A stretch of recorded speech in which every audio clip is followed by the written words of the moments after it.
You're listening to Consulting Logistics, presented by Aborn & Company. I'm your host, Kyle MacNaught. Thanks for checking us out.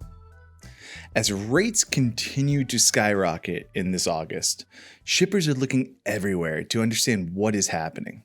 In this episode of Consulting Logistics, I'm going to chat with Jason Miller, a tenured associate professor of logistics at the John D. and Dortha J. Withrow Endowed Emerging Scholar at Michigan State University's Eli Broad College of Business. It's a handful, I know, but it's a really, really cool program that Jason's been a part of. And we're going to talk regarding his work in analyzing and forecasting truckload data. In this conversation, we're going to discuss Jason's background and work in logistics, what factors are causing the current volatility in the marketplace, and then forecasting the future. So let me bring in Jason. Jason, how's it going? It's going well. Thanks for having me on, Kyle. Absolutely. So Jason, real quick, you have a ton of background, a ton of really cool things. Tell us a little bit about yourself and the work you're doing at the Eli Broad College of Business. Yeah, so I'm primarily specialized in understanding, different aspects of the trucking sector, be it safety, market dynamics, so how spot prices affect contract prices, issues about driver turnover, and also now increasingly capital investment decisions. Awesome. That's fantastic. It must be crazy being on a college campus right now. I mean, there's probably a whole conversation we can have just about what it's like. Because at Michigan State's all remote. Am I right? Yeah, so Michigan State decided a couple weeks ago that the safest course of action was remote learning for the semester because we just didn't feel that we had the ability to deal with the amount of COVID cases we would likely have if we brought 40,000 undergrad students back. So undergrad is remote, graduate studies, though, is still in person. Oh, that's interesting. But I mean, you guys kind of called it. I know the purposes of when we're recording this interview, it really, we're seeing it come everywhere on all the college campuses that had people going back. So it must be just a fascinating time there. But let's go a little bit more to your work and everything kind of you are doing within logistics. And your primary research stream examines firms' logistics operations with an emphasis on studying motor carrier safety, productivity, dynamic pricing, and driver turnover. What topic has you the most excited right now and why? So I would say right now, the topic that has me most excited is this issue about understanding how the market behaves. So a couple colleagues of mine, Alex Scott at Michigan State and then Brent Williams at the University of Arkansas, we had just finished one study looking at how spot prices affect contract prices. And we had found that once the ELD mandate went into effect, that relationship almost doubled, which we attributed to the fact that essentially pre-ELD drivers were able to carriers were able to artificially adjust capacity up and down. So if spot prices were high, they would drive more, which essentially makes that a noisier signal. And then if spot prices were low, they would artificially take capacity out. And so once you had ELD go into effect, that dynamic was essentially removed. Though so far with this cycle, we haven't really seen quite that effect, and that we did see a bump in contract prices in July per the Bureau of Labor Statistics, but that data could get adjusted away. And so essentially we've seen a dynamic where contract prices have not moved up to the degree we would expect given how robust spot prices have been in June and July. And definitely in August, but we won't know August contract pricing data for a few more weeks. Wow. That's fascinating. I'm sure you plan on probably talking ELD all 2020, huh? So it must have been a fun time for you once Corona hit, right? Yeah, the ELD mandate, I hate to say it for an academic, but what we're always looking for is these natural shocks that take place because it allows us very clean, what we call causal identification of, this factor changed behavior. And so my colleagues and I have been doing a lot of work leveraging that for our research. And now we have essentially another shock that we will, as time goes on, be looking at and see how it affects the sector. How did this factor affect your behavior? How did the coronavirus kind of particularly affect you, especially the research arm of it? I don't think I've had a good conversation or gotten to talk with anyone about people that were researching, kind of analyzing all the data. How did it affect your kind of day-to-day life and the work you were doing? So, with regard to day-to-day life, so I'm lucky everything I do is data driven. So, I just basically move stuff out of my office and I've been working from home. I've went into the office 2 times since March to grab stuff I needed, and I go in Sunday morning at like 8 a.m. so no one's around. With regard to how we approach research, it definitely certain questions. You may have to pause or you may have to take a different angle on them. A good example is a couple colleagues of mine. We were working on a retail project where the original idea was to study how Kohl's allowing Amazon returns, did that have some type of abnormal effect on Kohl's performance relative to sort of a match set of peers like J.C. Penney and Sears. Obviously that project got completely annihilated because you had this intervention take place in mid 2019 and then you have COVID. So that's an example of a project where we had to shut things down. But instead we transformed it to look at how analysts' expectations about public retailers changed once we went into the shutdown, and sort of looking at how analysts dealt with uncertainty. So as an academic, sometimes you have to roll with the punches. Other times, certain topic areas are essentially unaffected by it. If you're looking at, ELD related topics, they haven't changed as long as you're not using data from 2020.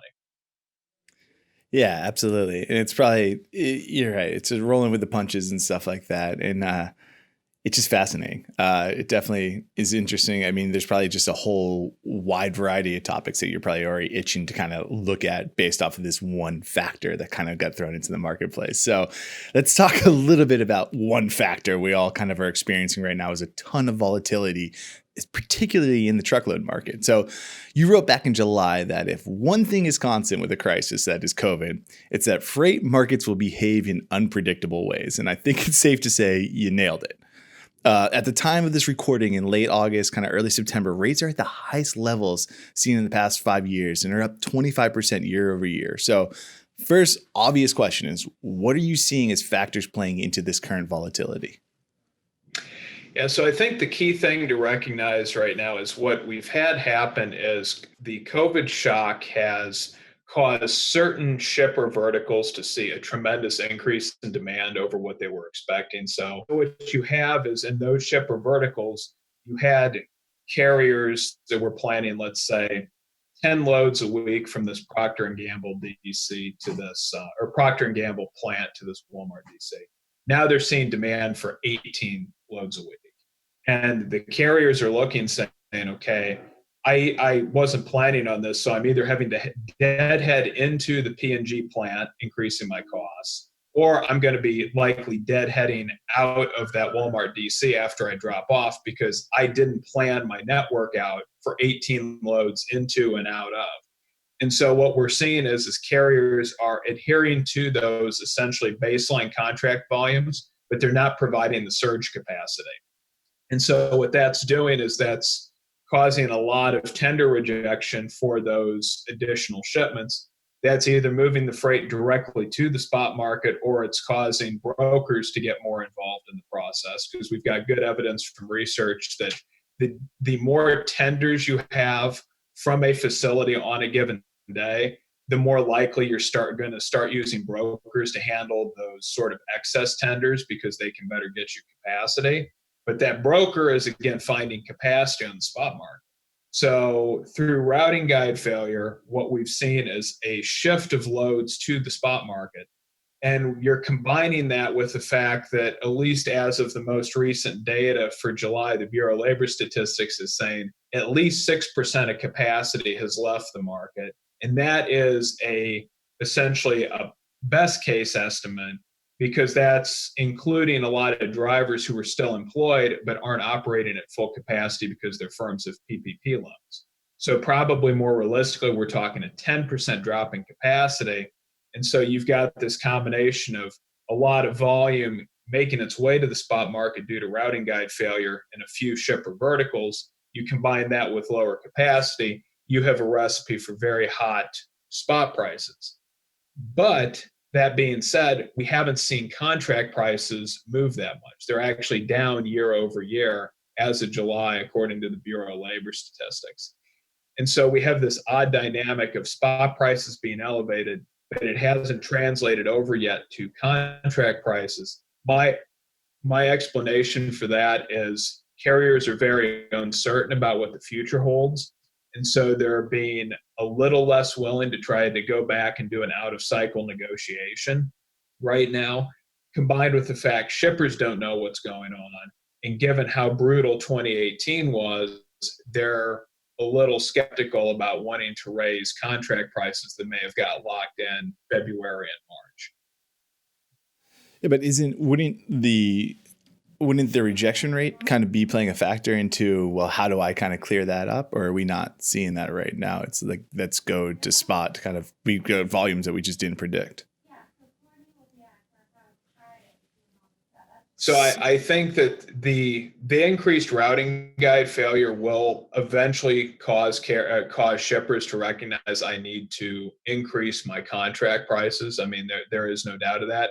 The challenge is based on my experience, most shippers have very little understanding of what routing guide failure actually costs, because the difference between my primary and my backup, or what's the difference between my primary and spot market. You'd have to quantify that each time. That's a lot of legwork to do.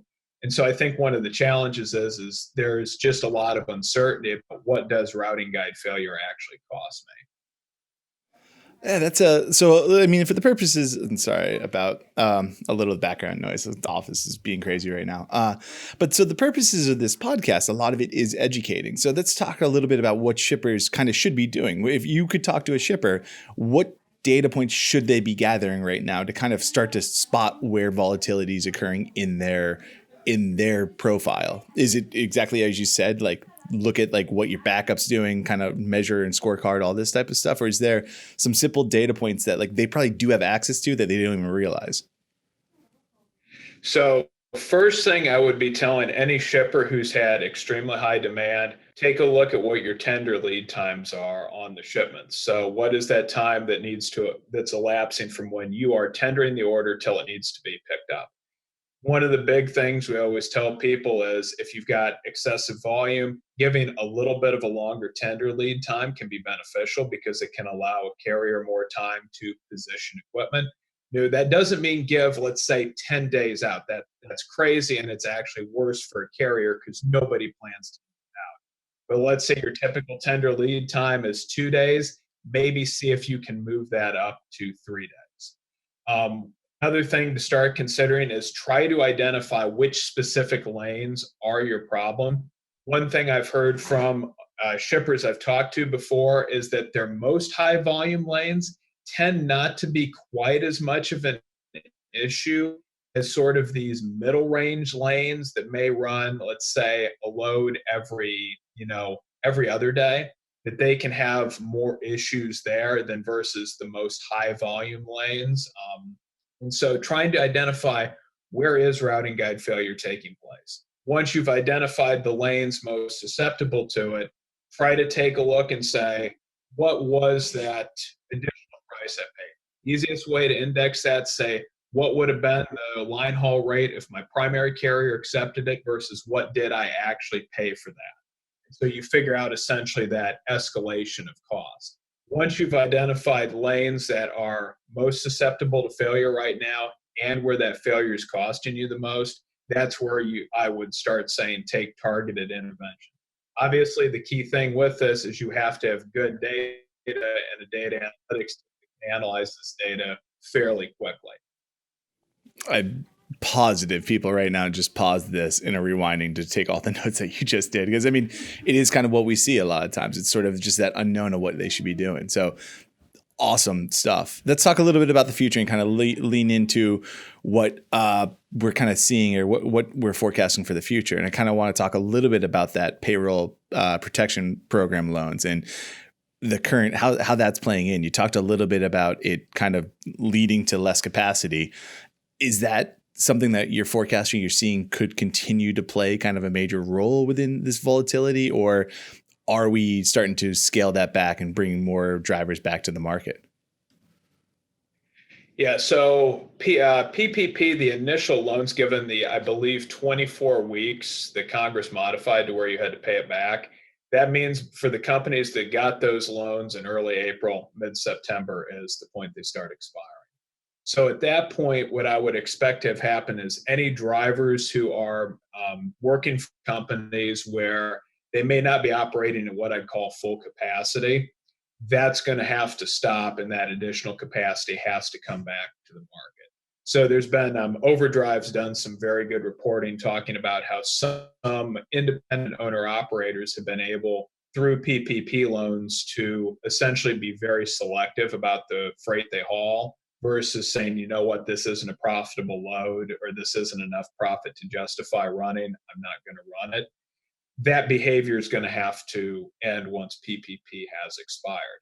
Now, where this gets quite interesting about what could happen is that could bring back the market. On the other hand, it could remove capacity further if we have a lot of carriers fail because there's just not, the volume that they need.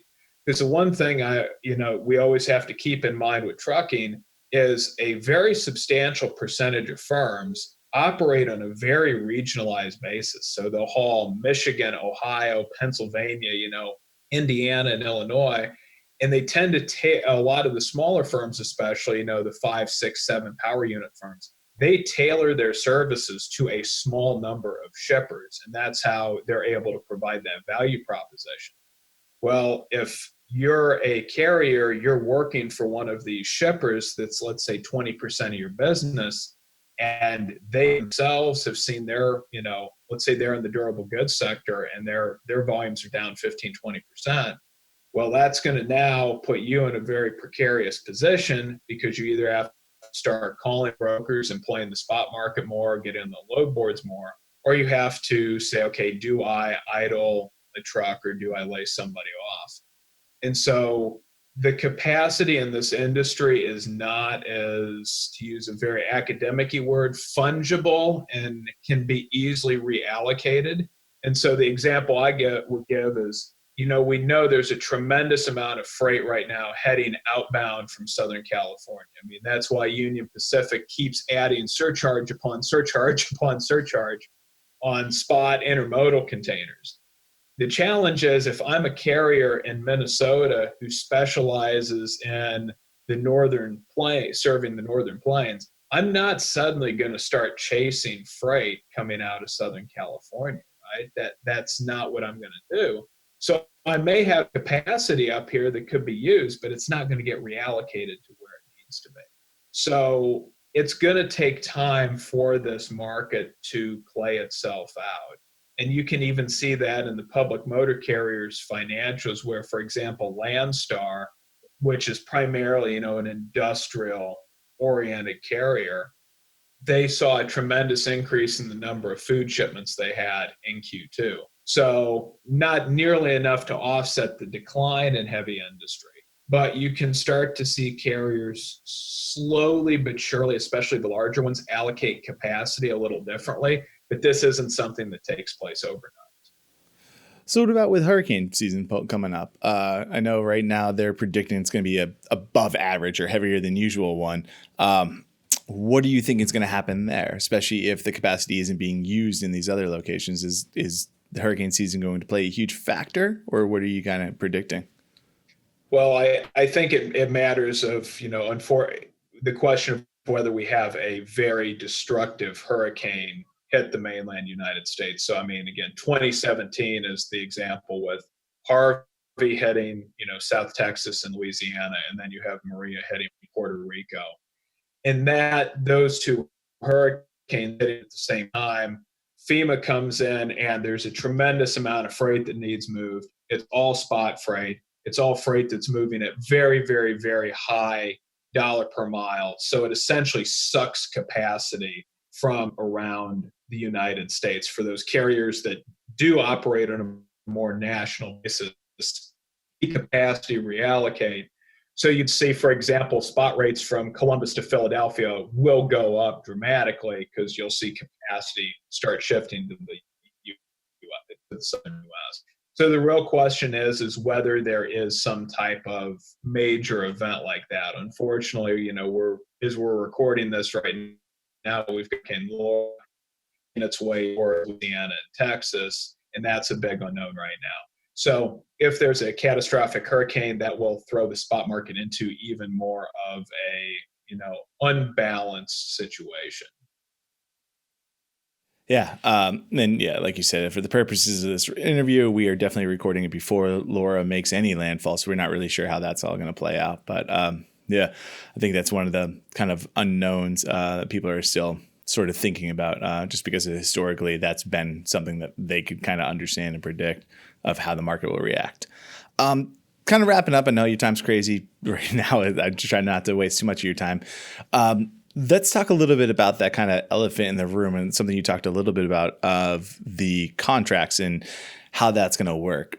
Are you thinking that we might be seeing the end of annual contracts? Like the capacity crisis of like 2017, 2018, the rise of smart technology in the market, and then COVID. Are shippers going to start, and shippers are starting to move more to the spot market? Do you think annual contracts may be kind of going away or something maybe shifting just because of kind of what we're seeing right now? And like you've predicted plenty of times that people who back in March, shippers who tried to negotiate for a price decrease just due to their volumes and stuff, they're probably going to feel lane failures. They're about to start feeling a lot of rejection that's going to come up just because the spot market is where they're going to make more money. Yeah, so we'll never move away from contracts in general. And just the reason for that is the underlying economics of carrier operations, right? This is an industry that's entirely characterized by economies of scope. I need to go from A to B, B to C, C to D, and then back to A. The only way I can have some assurance of being able to do that, and I'm going to say some assurance, is I need contract freight, because that at least gives me a rough sense of approximate volumes, right, from these different locations. So given that carriers make much more money and are much more profitable when it's a continuous tour with minimum downtime and minimum deadheading, we're always going to have contracts. The challenge with creating some type of index, and I know there's different folks working on this in different ways right now, to me is the challenge of when I'm a carrier and I bid on set a contract price.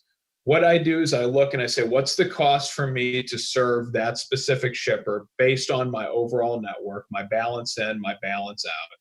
And then I add a markup, and that markup piece is going to be determined by how hot the market is, right? If it's a down market, I don't mark it up as much. If it's a really hot market, I increase that markup percentage. The challenge with that is, given that contract prices are cost plus, is figuring out how we create some type of baseline that we would adjust a contract price to. And the reason I say that is it's very easy to argue, if spot market is heating up, that we should increase our contract prices to avoid routing guide failure. The challenge is now is if spot prices start going down from when we essentially set that contract price, carriers' costs didn't go down to serve you if the spot market gets cool.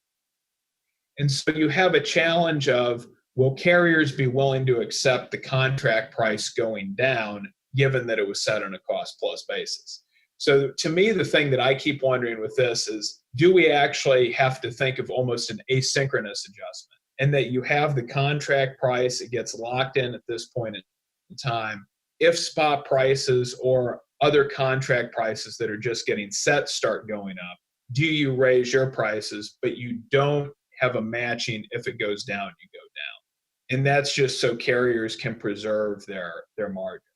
I think that idea is going to be harder to sell internally, because you're saying, well, we're going to increase our costs, but we don't ever get to leverage the savings.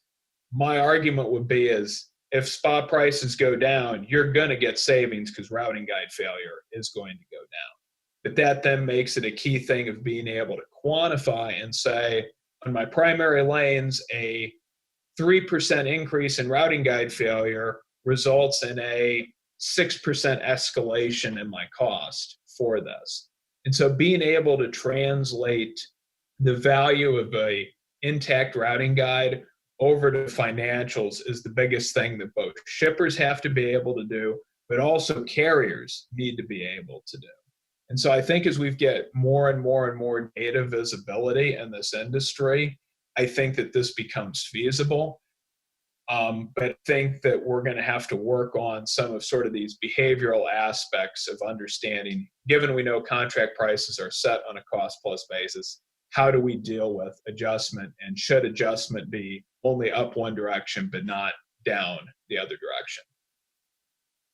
Jason, I'm gonna have to have you speak with my like the people here. They would love to have a conversation with you. I mean, a big thing that we believe in is all the data and kind of making sure if you don't have good data, which we find often is the time. Most people kind of work in Excel, kind of don't have that much information. They're going to love to talk to you. So we'll have to have a follow-up conversation with this when it's a little less busy, when it's not the start of college again. So it's not crazy for you. But in the meantime, Jason, thank you so much for your time. If someone wants to get in contact with you or kind of ask a question or two, or even connect with you on LinkedIn, what's the best way to do it? Yeah, so connect with me on LinkedIn, or just throw my name and Michigan State University into Google, and my webpage with the department will pop up, so you can get my email and just shoot me an email. Yep, absolutely. And I'll include the link to that in the show notes so anyone can see it. But otherwise, Jason, thanks for your time today. Hey, thanks so much, Kyle. Absolutely. Have a good day. Thanks, you as well. And that's our show. Have a question for Jason? Ask it in the comments section and we'll be sure to get an answer. In the meantime, subscribe and share our show. Thanks for watching Consulting Logistics. I'm Kyle MacNaught. Rock and roll.